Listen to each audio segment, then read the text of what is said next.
자, 그리고 한미 방위비 분담금 협상 소식도 이어서 전해드립니다. 협상이 오늘 파행으로 끝났습니다.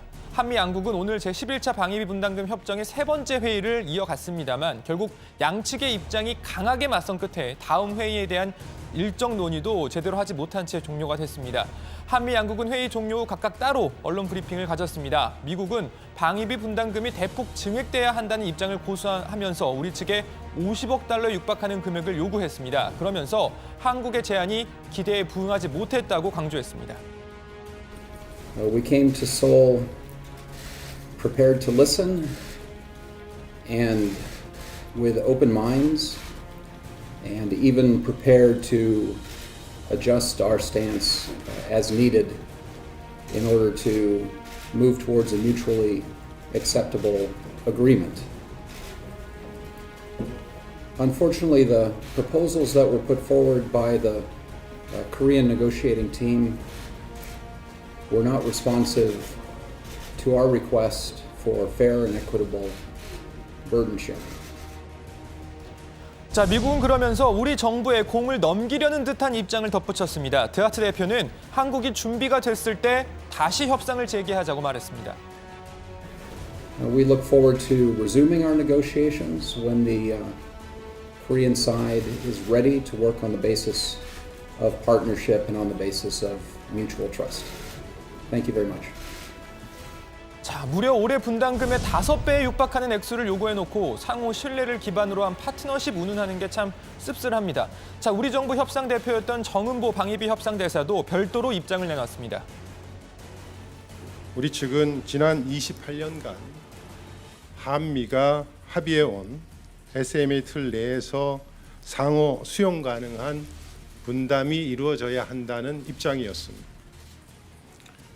우리 측은 어떠한 경우에도 한미 방위비 분담 협상이 한미 동맹과 연합방위 태세 강화에 기여하는 합리적 수준의 공평한 분담이 될 수 있도록 인내를 가지고 최선을 다해 나갈 계획입니다.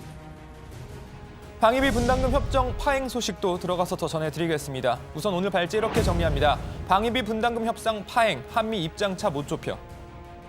네, 제주도 대성호 선박 화재 소식하고요. 예멘 납포 소식은 저희가 이제 속보가 더 들어오면요. 뒤에 다시 한번 얘기를 해보는 걸로 하고요. 일단은 방위비 분담금 얘기를 이어서 해보겠습니다. 사실 원래 오늘 회의가 이제 아까 5시까지 예정이 돼 있었다고 그랬잖아요. 근데 중간에 이제 미국 대표의 돌발 행동이라고 봐야 되겠죠. 중간에 이제 파행을 겪게 됐습니다. 실질적으로 이제 결렬, 파행 그렇게 보면 되는 거죠? 예, 그렇습니다. 말씀하신 대로 오후 5시에까지로 예정이 돼 있었습니다. 원래 일정대로였다면 저희가 막 지금 끝나서 속보 상황을 전해드렸어야 할 텐데 12시도 정오도 채 되지 않은 상황에서 미국 측이 그만하자 해서 이렇게 종료됐다는 거죠. 이 정은보 수석 대표는요, 이 회의 종료 후에 브리핑에서 미국 측이 먼저 자리를 뜨겠다 이렇게 요구를 해서 회담이 예정대로 진행되지 못했다고 했습니다. 그러니까 미국 입장에선 남은 시간 같은 말 서로 계속 주고받고 해봤자 의견 차이를 좁히지 못할 걸로 본 거겠죠. 미국 드하트 대표는요, 이 한국 측에 다시 생각할 시간을 주기 위해서 회담 시간을 줄였다라면서 간접적으로 이런 속내를 내비쳤습니다. 네, 그러니까 오늘 협상이 파행으로 끝난 다음에 양측 대표의 기자회견 또 입장 발표가 이어서 있었습니다.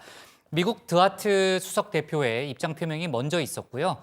협상 파행 원인을 우리 정부에 돌리는 듯한 그런 뉘앙스의 발언들이 이어졌죠. 그렇습니다. 드하트 대표는 짧은 기자회견문에서 자신들은 입장을 조정할 수도 있는 열린 마음으로 서울에 왔다라고 강조를 했습니다. 그러면서 한국 협상팀이 제시한 제안들은 공정하고 공평한 부담 분담에 대한 우리의 요구에 부응하지 못했다라고 말했습니다. 우리 정부의 제안이 기대에 미치지 못했다는 겁니다. 또 우리 정부를 향해 위대한 동맹의 정신으로 상호 수용 가능한 합의를 위해 양측이 협력할 수 있는 새로운 제안들을 내놓기를 희망한다. 한국 측이 협력할 준비가 되어 있을 때 협상을 재개하기를 기대한다고 말했습니다. 그러니까 한국이 새로운 제안을 내놓으면 그때 협상을 재개하겠다 이런 의미인 겁니다. 네, 저희도 이제 여러 번 짚어봤지만 이제 지난해 방위비에 비해서 5배 이상을 지금 불렀다는 그런 얘기가 좀 알려졌잖아요. 그러니까 우리가 수용하기 어려운 그런 금액을 미국 측이 뭐 요구를 해왔다라는 게 정설인데 협상 파행은 뭐 그런 점에서 어느 정도 예견된 상황이기도 했습니다. 워낙 입장차가 크고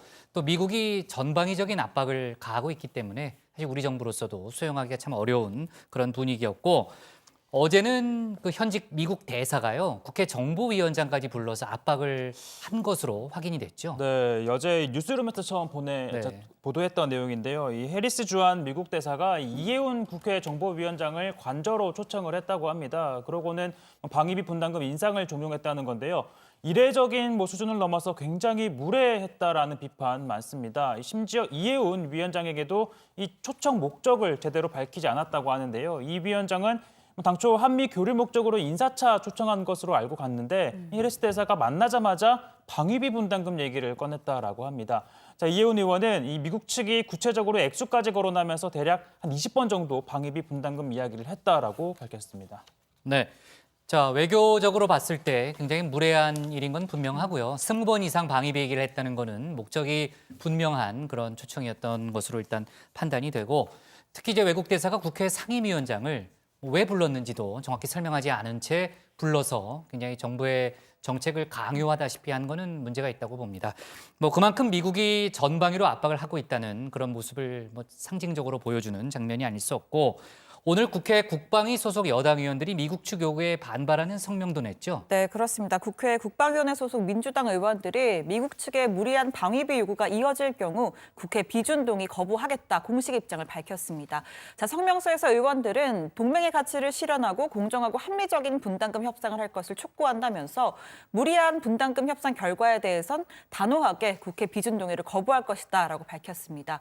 또 대한민국은 베트남전 참전이나 걸프전 당시 의료지원단 파견, 또 자이툰 부대, 다산 부대 파견 등 한미동맹의 가치를 높이기 위한 노력을 지속해 왔다면서 50억 달러와 같은 이해할 수 없는 무리한 분담금 인상 요구, 70년 가까이 이어져 온 한미동맹의 가치를 훼손한다라고 지적했습니다. 자, 그러면서 이 미국을 향해 한미동맹의 가치를 상업적 거래로 격화시키는 일을 멈추고 제51차 한미안보협의회에서 한미 국방장관이 공감한 바와 같이 동맹의 가치를 실현하고 공정하고 합리적인 방위비 분담금 협상을 해줄 것을 촉구한다고 밝혔습니다.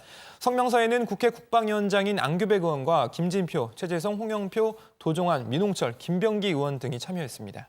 네, 그러니까 이번이 3차 방위비 협상이었잖아요. 사실상 결렬로 끝났고 지금 분위기라면 올해 연말까지 협상을 타결하기는 좀 어려운 거 아니에요?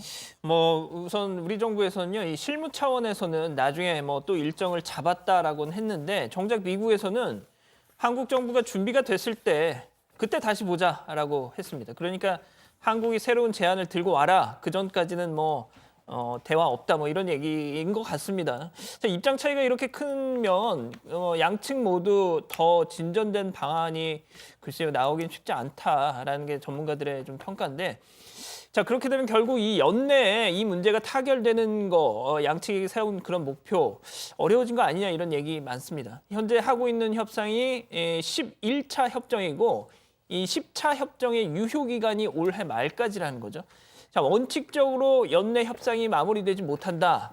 최악의 경우는 주한미군 주둔 예산 자체가 흔들릴 수도 있다는 얘기도 있는 거죠. 자, 지난해 10차 협정 같은 경우에도 사실상 이 협상 기한인 지난해 연말까지 타결을 하지 못해서 올 2월에 겨우 협정을 맺었었는데요. 지난해에도 과도한 그러니까 10차 협정에도 이 과도한 인상이라는 평가가 많았었는데 이번에는 이 과도한 수준을 넘어 터무니없는 액수라는 평가가 다수입니다. 따라서 미국이 50억 달러 안팎의 분담금을 계속해서 고수를 한다면 올해 연말은 물론이고 내년 타결도 장담할 수 없다라는 분석 나오고 있습니다.